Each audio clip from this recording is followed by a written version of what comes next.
On my grandmother's 80th birthday, my parents left her alone and went on an expensive vacation. I sat with her the entire night, and the next morning a black SUV stopped outside her house. Two strangers walked in, opened the final will, and the moment they read the first line, my father called me 27 times. But I didn't answer a single call. My name is Emma Walker. I was 42 years old when I finally understood that a blood relationship does not always guarantee loyalty. My grandmother, Margaret Walker, was the one person who always made me feel important. She lived in a small suburban house in Ohio.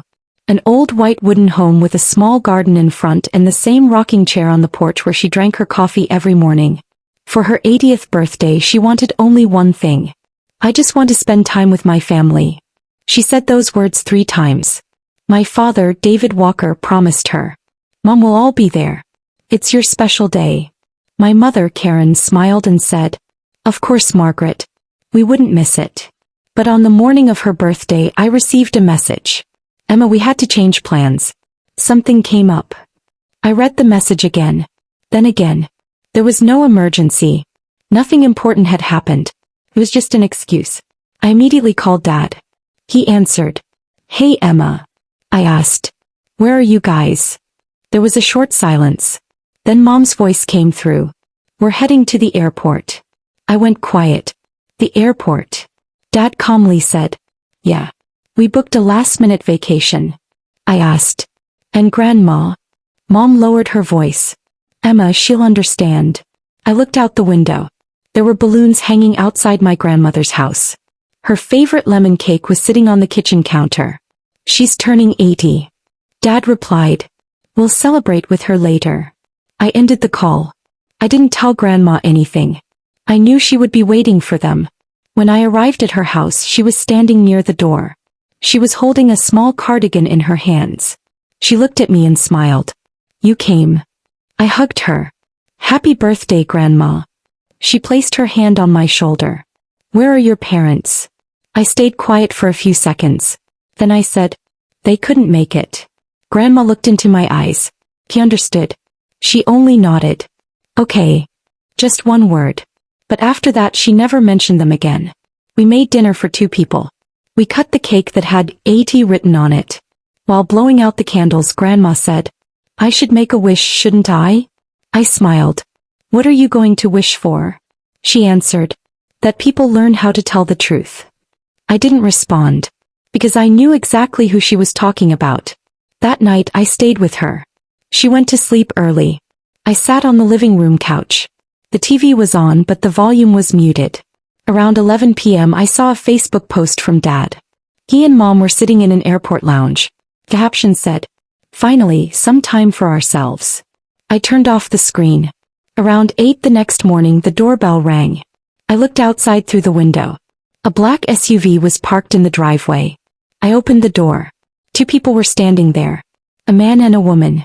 The woman introduced herself. I'm Laura Bennett. I'm your grandmother's attorney. I was surprised. Attorney? She nodded. We're here to execute Margaret Walker's final documents. Grandma was in the kitchen at that moment. Laura looked at her. Margaret, are you ready? Grandma calmly answered. Yes. We sat around the dining table. Laura took out a sealed envelope. This is your final will. I looked at Grandma. She was completely calm. Laura opened the envelope.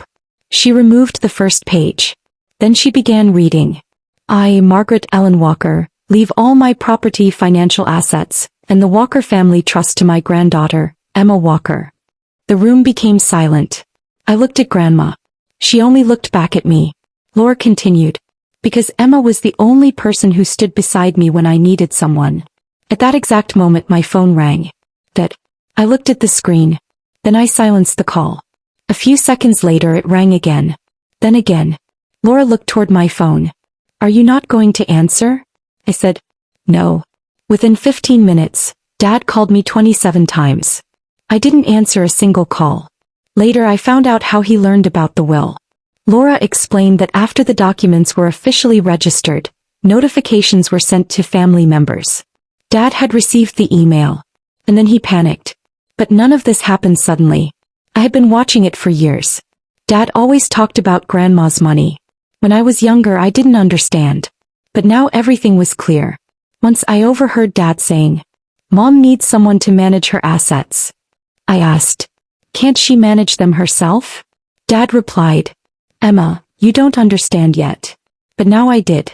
Grandma didn't just own a house. She had several investments.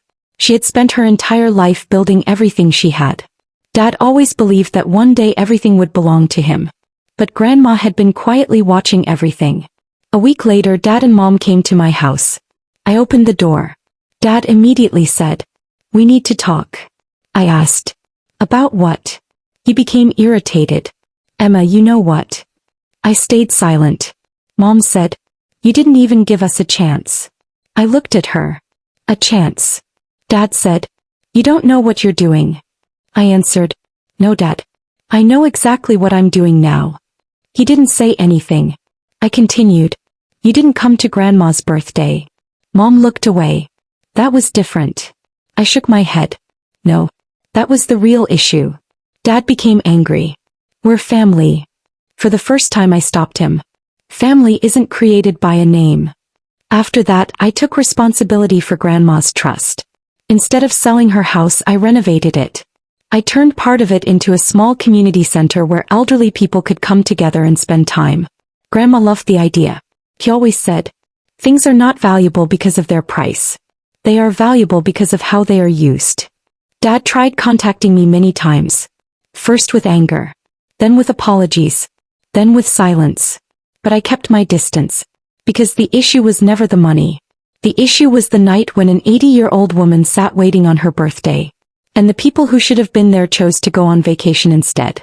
3 years have passed now. Grandma still lives with me. She is 83 years old. Every year on her birthday she says the same thing. "Emma, you never left me alone." I always smile. Because I never needed a will, a house, or an inheritance. I only needed to know that I stood beside the right person. And my father? After hearing the first line of Grandma's final will, he called me 27 times. But some doors once closed cannot be opened with a key.